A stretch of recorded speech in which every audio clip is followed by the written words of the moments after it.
Hello everyone! Welcome to my channel. So for today's video, i-share ko sa inyo ang isa sa masarap na luto sa suso.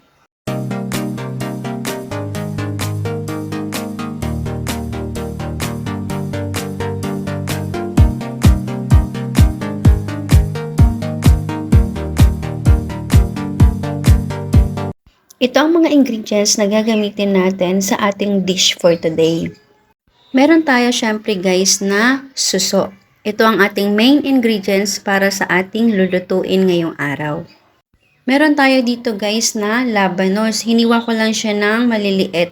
Meron din tayo ditong mushroom and tofu.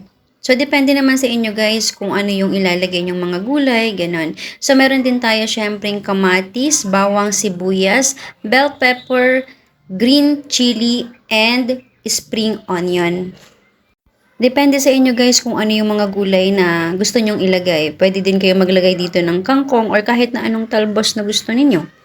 Kasama nga din pala guys ang Sprite sa ating ingredients kasi yan ang magbibigay lasa sa ating suso. Ayan, ipiprito lang natin guys ang ating tokwa. Mas maganda guys kung toasted yung ating tokwa para hindi siya madurog kapag hinalo na natin siya sa ating suso. Kung mapapansin nyo guys, di ba may space yung ating mga tokwa? Parang ganun din yan sa ating minamahal. Kailangan natin bigyan ng space para makahinga at hindi magsawa sa'yo. Char. Ito na guys ang ating finished product. So kung mapapansin nyo, tinoasted ko talaga ang ating tokwa guys. Kasi masarap din siyang papakin, promise. Kapag meron na siyang sauce. Ayun na nga guys, kasyungahan ng lola ninyo, akala ko naka-play yung video ko. Kaya hindi ko na na-video yung ating pag-isa ng bawang sibuyas. Actually guys, nag-isa lang naman ako ng bawang sibuyas at saka ng kamatis. Tapos ayan, nilagyan ko lang siya ng pampalasa. Yung pampalasa na nilagay ko guys is yung magic sarap. Ayan, tapos halo-haluin lang natin siya guys. Tapos naligay ko na dito guys yung ating suso.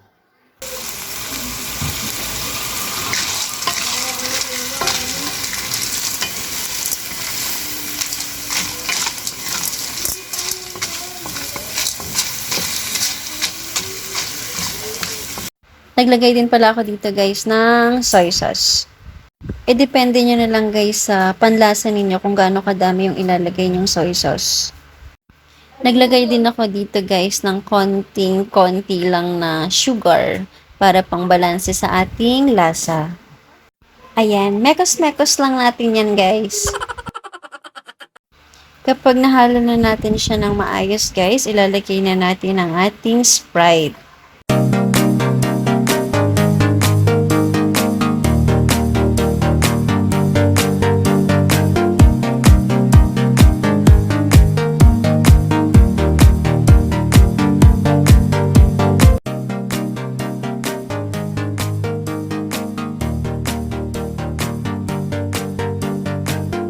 Ayan, kapag kumukulo na siya guys, pwede na natin ilagay ang ating mushroom. Isunod na din natin guys ang ating labanos. Ilagay na din natin guys ang ating green chili. Naglagay nga pala ulit ako dito guys ng konting soy sauce kasi nakulangan pa ako sa lasa niya. Ayan, imekos-mekos lang natin ulit yan guys.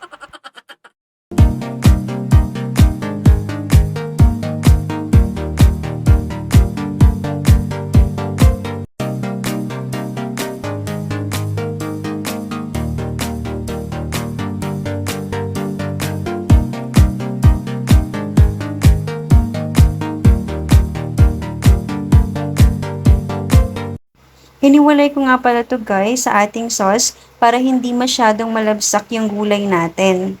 At syempre, para matimplahan natin ng mas masarap ang ating magiging sauce. Ito na guys ang ating sauce. Kapag ganyan na siya, lumalapot na siya ng konti, pwede na nating ilagay ang ating tokwa. Ayan guys, haluin lang natin ng mabuti para yung lasa ng sauce natin is manuot sa ating tofu. Ayan guys, kapag nahalo na natin siya ng mabuti, pwede na natin ilagay ang ating spring onion at ang ating bell pepper. Ayan, imekos-mekos lang ulit natin yan mga guys.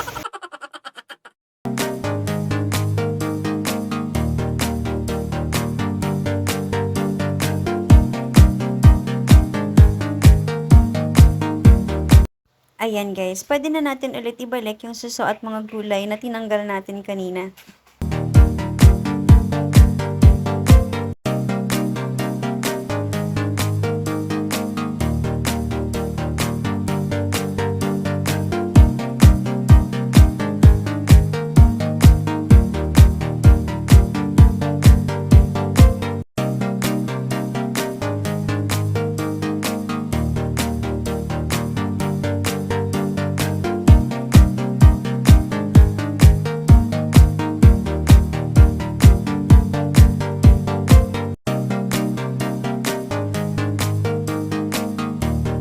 Ayan guys, kapag ganito na yung itsura niya, pwede na natin itong hanguin. At ito na guys ang ating finished product. Thank you guys for watching. Thank you Lord sa lahat ng blessing.